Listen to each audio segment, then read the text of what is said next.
Hola, muy buenos días. Buen lunes. Una disculpa, inicié un poquito tarde, pero gracias a Dios ya estamos aquí. El día de hoy, pues iniciando semana, como les comentaba, vamos a iniciar con Segunda de Reyes del 12 al 14. Ya vamos casi a la mitad del libro de Segunda de Reyes.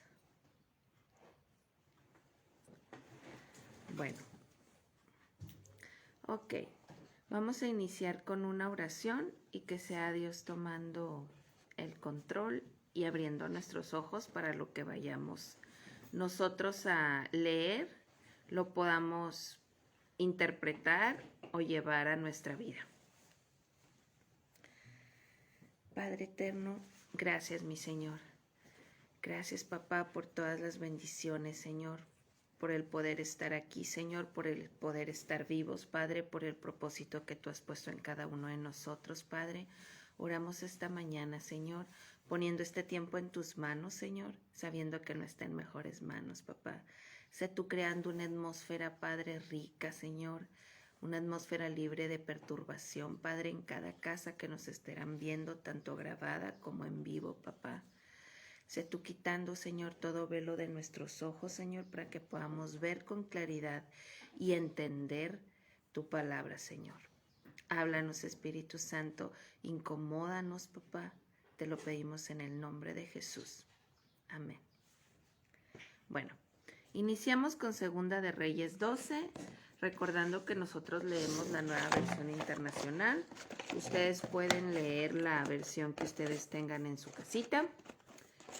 Y pues también les recomendamos tengan su libretita, tengan su lápiz por si alguna cuestión no les queda clara, lo puedan, como les decía Michelle, les dice Michelle o Miguel, lo puedan volver a leer, puedan volver el video o bien puedan buscar o hacer preguntas al respecto, ¿no? Segunda de Reyes 12, nueva versión internacional. Joás, rey de Judá. Capítulo 12. En el año séptimo del reinado de Jehú, Joás comenzó a reinar. Él reinó en Jerusalén 40 años. Su madre era Sibia, oriunda de Berseba. Joás hizo durante toda su vida lo que agrada al Señor, pues siguió las enseñanzas del sacerdote Joiada. Sin embargo, no se quitaron los altares paganos, sino que el pueblo continuó ofreciendo sacrificios y quemando incienso en ellos. Un día Joás ordenó a los sacerdotes: recojan todo el dinero que cada persona traiga al templo del Señor como ofrenda sagrada, incluso el impuesto del censo, el dinero de votos personales y todas las ofrendas voluntarias. Cada sacerdote debe tomar el dinero de manos de su propio tesorero y usarlo para restaurar el templo y reparar todo lo que esté dañado. En el año 23 del reinado de Joás, sucedió que como los sacerdotes no habían hecho reparaciones al templo, el rey llamó al sacerdote Joiada y a los otros sacerdotes y les recriminó: ¿por qué no han comenzado la restauración del templo? De aquí en adelante ya no recibirán dinero de mano de los tesoreros y deberán entregar lo que tengan para que se repare el templo. Los sacerdotes accedieron a no recibir más dinero del pueblo y renunciaron al encargo de restaurar el templo. Sin embargo, el sacerdote Joiada tomó un cofre y después de hacer una ranura en la tapa, lo puso junto al altar, a la derecha, según se entra al templo del Señor. Los sacerdotes que vigilaban la entrada comenzaron a poner en el cofre todo el dinero que la gente traía al templo del Señor.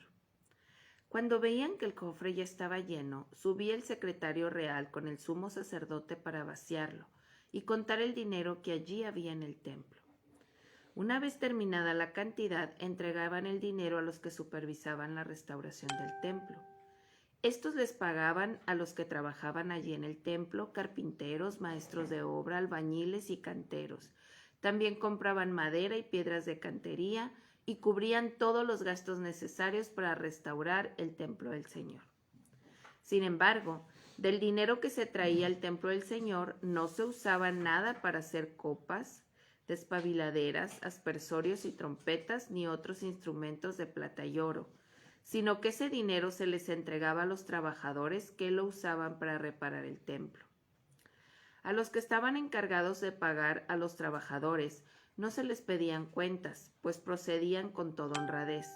El dinero de los sacrificios expiatorios y por la culpa no era para el templo del Señor, pues pertenecía a los sacerdotes. Por aquel tiempo, Jezael, rey de Siria, atacó la ciudad de Gat y la conquistó. Luego se propuso atacar a Jerusalén. Por eso Joás, rey de Judá, recogió todos los objetos que habían consagrado sus antepasados Josafat, Jorán y Ocosías, reyes de Judá, junto con los que él mismo había consagrado, más todo el oro que pudo encontrar entre los tesoros del templo del Señor y en el palacio real. Todo esto se lo envió a Jezael, rey de Siria, el cual se retiró de Israel. Los demás acontecimientos del reinado de Joás y todo lo que hizo están escritos en el libro de las crónicas de los reyes de Israel. Sus propios ministros conspiraron contra él y lo asesinaron en Bet-Milo, camino a Sila. Quienes lo atacaron fueron Josacar, hijo de Simat, y Josabat, hijo de Semer. Así murió Joás y fue sepultado con sus antepasados en la ciudad de David, y su hijo Amasías lo sucedió en el trono.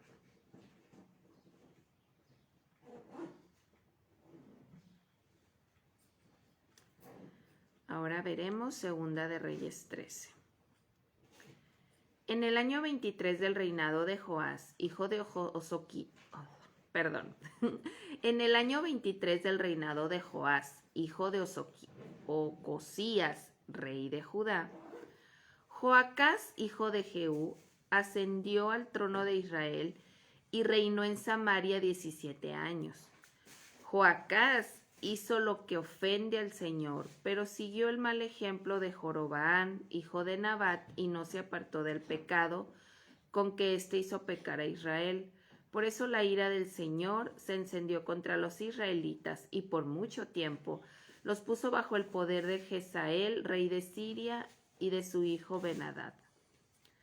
Entonces Joacás clamó al Señor y él lo escuchó, pues vio la gran opresión del rey de Siria sobre Israel. El Señor les proveyó un libertador, de modo que los israelitas pudieron librarse del poder de los sirios y vivir tranquilos como antes. Sin embargo, siguieron el mal ejemplo de la familia de Joroboam y no se apartaron de los pecados con que éstos hicieron pecar a Israel, y hasta dejaron en pie la imagen de la diosa Sera que estaba en Samaria. Del ejército no le habían quedado a Joacás más que 50 jinetes, 10 carros de combate y 10,000 soldados de infantería, pues el rey de Siria había destruido al ejército, aniquilándolo por completo. Los demás acontecimientos del reinado de Joacás y todo lo que hizo y su poderío están escritos en el libro de las crónicas de los reyes de Israel. Joacás murió y fue sepultado con sus antepasados en Samaria, y su hijo Joás lo sucedió en el trono. En el año 37 del reinado de Joás, rey de Judá, Joás, hijo de Joacás, ascendió al trono de Israel y reinó en Samaria 16 años. Joás hizo lo que ofende al Señor, pues siguió el ejemplo o el mal ejemplo de Joram, hijo de Nabat, y no se apartó de ninguno de los pecados con que éste hizo pecar a Israel. Los demás acontecimientos del reinado de Joás y todo lo que hizo y su poderío, incluso la guerra que sostuvo contra Amasías, rey de Judá, están escritos en el libro de las crónicas de los reyes de Israel. Joás murió y fue sepultado con sus antepasados en Samaria, con los reyes de Israel, y Jeroboam lo sucedió en el trono.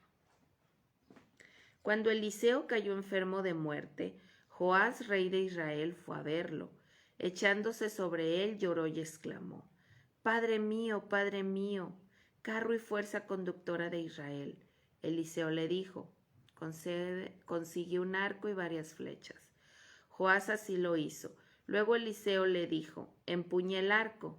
Cuando el rey empuñó el arco, Eliseo puso las manos sobre las del rey y le dijo: «Abre la ventana que da hacia el oriente».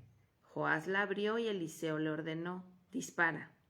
Así lo hizo. Entonces Eliseo declaró: «Flecha victoriosa del Señor, flecha victoriosa contra Siria. Tú vas a derrotar a los sirios en Afec hasta acabar con ellos». «Así que toma las flechas», añadió. El rey las tomó y Eliseo le ordenó: «Golpea el suelo». Joás golpeó el suelo 3 veces y se detuvo. Ante esto el hombre de Dios se enojó y le dijo: «Debiste haber golpeado el suelo 5 o 6 veces. Entonces habrías derrotado a los sirios hasta acabar con ellos, pero ahora los derrotarás solo 3 veces». Después de esto, Eliseo murió y fue sepultado. Cada año, bandas de guerrilleros moabitas invadían el país. En cierta ocasión, unos israelitas iban a enterrar a un muerto, pero de pronto vieron a esas bandas y echaron el cadáver en la tumba de Eliseo. Cuando el cadáver tocó los huesos de Eliseo, el hombre recobró la vida y se puso de pie. Durante el reinado de Joacás, Jezael, rey de Siria, oprimió a los israelitas. Sin embargo, el Señor tuvo misericordia de ellos. Por causa del pacto que había hecho con Abraham, Isaac y Jacob, se compadeció de los israelitas y los preservó, y hasta el día de hoy no ha querido destruirlos ni arrojarlos de su presencia. Cuando murió Jezael, rey de Siria, lo sucedió en el trono su hijo Ben-Hadad. Entonces Joás, hijo de Joacás, logró rescatar del poder de Ben-Hadad las ciudades en que éste las había arrebatado a Joacás. En 3 ocasiones Joás logró derrotarlo, de modo que pudo recuperar las ciudades de Israel. Capítulo 14. En el 2.º año de Joás, hijo de Joacás, rey de Israel, Amasías, hijo de Joás, rey de Judá, ascendió al trono. Tenía 25 años cuando comenzó a reinar y reinó en Jerusalén 29 años. Su madre era Joadán, oriunda de Jerusalén. Amasías hizo lo que agrada al Señor, aunque no como lo había hecho su antepasado David. En todo siguió el ejemplo de su padre Joás, pero no se quitaron los altares paganos, sino que el pueblo siguió ofreciendo sacrificios y quemando incienso a ellos. Después de afianzarse en el poder, Amasías ajustició a los ministros que habían asesinado a su padre el rey. Sin embargo, según lo que ordenó el Señor, no mató a los hijos de los asesinos, pues está escrito en el libro de la ley de Moisés: «A los padres no se les dará muerte por la culpa de sus hijos, ni a los hijos se les dará muerte por la culpa de sus padres, sino que cada uno morirá por su propio pecado». Amasías derrotó a 10,000 edomitas en el valle de Sal. También conquistó la ciudad de Sela y la puso por nombre Joctel, que es como se conoce hasta el día de hoy. Por aquel tiempo Amasías envió mensajeros a Joás, hijo de Joacás y nieto de Jehú, rey de Israel, con este reto: «Sal para que nos enfrentemos». Pero Joás, rey de Israel, le respondió a Amasías, rey de Judá: «El cardo del Líbano le mandó este mensaje al cedro: entrega a tu hija como esposa a mi hijo». Pero luego pasaron por allí las fieras del Líbano y aplastaron el cardo. De hecho, has derrotado a los edomitas y el éxito se te ha subido a la cabeza. Está bien, jáctate si quieres, pero quédate en casa. ¿Para qué provocas una desgracia que significará tu perdición y la de Judá? Amasías no le hizo caso, así que Joás, rey de Israel, marchó a Bet-Semes en Judá para enfrentarse con él. Los israelitas batieron a los de Judá y estos huyeron a sus hogares. En Bet-Semes, Joás, rey de Israel, capturó a Amasías, rey de Judá, hijo de Joás y nieto de Ocosías. Luego fue a Israel y derribó 180 metros de la muralla, desde la puerta de Efraín hasta la puerta de la esquina. Además se apoderó de todo el oro, la plata y los utensilios que habían en el templo del Señor, y en el templo del palacio real también tomó rehenes y regresó a Samaria. Los demás acontecimientos del reinado de Joás y todo lo que hizo su poderío, incluso la guerra que sostuvo contra Amasías, rey de Judá, están escritos en el libro de las crónicas de los reyes de Israel. Joás murió y fue sepultado en Samaria con los reyes de Israel, y su hijo Jeroboam lo sucedió en el trono. Amasías, hijo de Joás, rey de Judá, sobrevivió 15 años a Joás, hijo de Joacás, rey de Israel. Los demás acontecimientos del reinado de Amasías están escritos en el libro de las crónicas de los reyes de Judá. Como se tramó una conspiración contra él en Jerusalén, Amasías huyó a Laquis, pero lo persiguieron y allí lo mataron. Luego lo llevaron a caballo hasta Jerusalén, la ciudad de David, y ahí fue sepultado junto con sus antepasados. Entonces todo el pueblo de Judá tomó a Azarías, que tenía 17 años, y lo proclamó rey en lugar de su padre Amasías. Y fue Azarías quien, después de la muerte del rey Amasías, reconstruyó la ciudad de Lat y la reincorporó a Judá. En el año 15 del reinado de Amasías, hijo de Joás, rey de Judá, Jeroboam, hijo de Joás, rey de Israel, ascendió al trono y reinó en Samaria 41 años. Jeroboam hizo lo que ofende al Señor, pues no se apartó a ninguno de los pecados con que Joroboam, hijo de Nabat, hizo pecar a Israel. Él fue quien restableció las fronteras de Israel desde el Lebo Hamat hasta el mar de Arabá, según la palabra que el Señor Dios de Israel había dado a conocer por medio de su siervo Jonás, hijo de Amitai, el profeta de Gat-Hefer. Porque el Señor había visto que todos los habitantes de Israel, esclavos o libres, sufrían amargamente, y que no había nadie que los ayudara. Pero el Señor los salvó por medio de Joroboam, hijo de Joás, pues había dicho que no borraría de la tierra el nombre de Israel. Los demás acontecimientos del reinado de Joroboam y todo lo que hizo y su poderío, incluso sus guerras, en las que recuperó Damasco y Hamat para Israel, están escritos en el libro de las crónicas de los reyes de Israel. Joroboam murió y fue sepultado con sus antepasados los reyes de Israel, y su hijo Zacarías lo sucedió en el trono.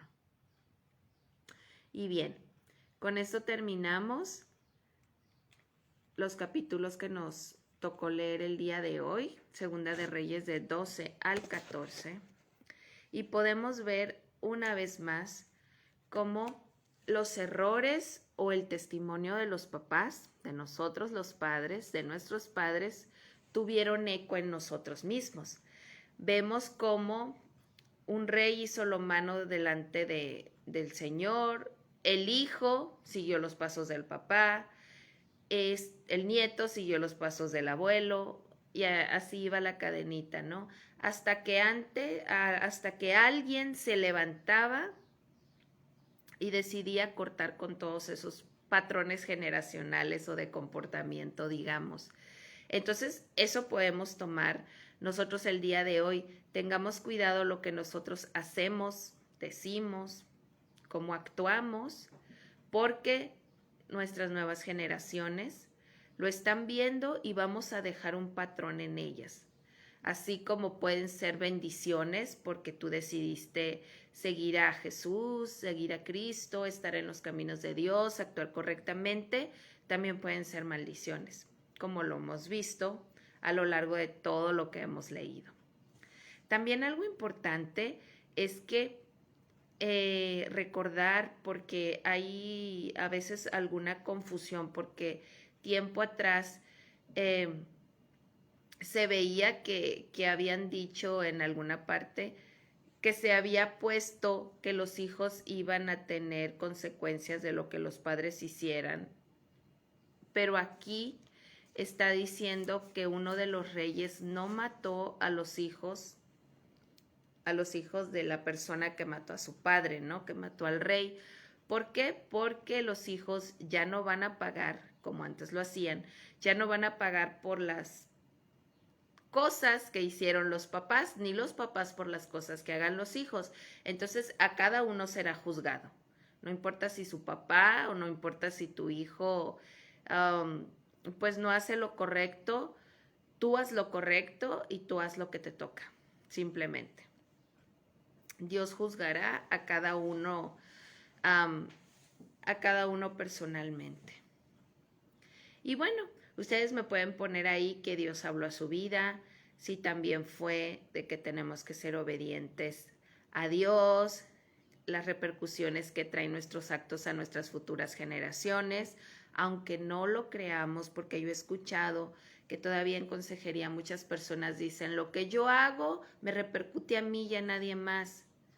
Sí, pero dejas un patrón de comportamiento, pero dejas una línea que en psicología llamamos de lealtad inconsciente, en que el hijo puede ser, no siempre es así, obviamente vemos que se cortan muchas cosas, pero inconscientemente seguimos cosas que vivimos en nuestra casa, esperando que siguiéramos las buenas, pero generalmente las malas, los que nos dejan más marcados son las que seguimos. Estoy repitiendo, no es en su generalidad, o sea, no son todas las personas, pero sí una gran mayoría. Y cuando nosotros decimos yo no voy a ser como mi padre, generalmente terminamos siendo peores, como lo hemos visto en el libro de los Reyes, ¿no? Tanto de Primera de Reyes como Segunda de Reyes, y lo veremos más adelante en Crónicas.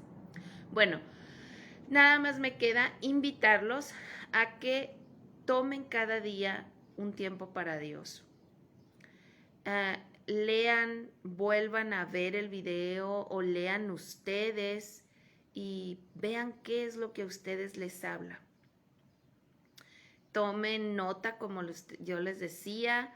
Si tienen alguna duda, los podemos ayudar en algo, tienen alguna inquietud, quieren compartirnos algo, pues ahí estamos listos para escucharlos.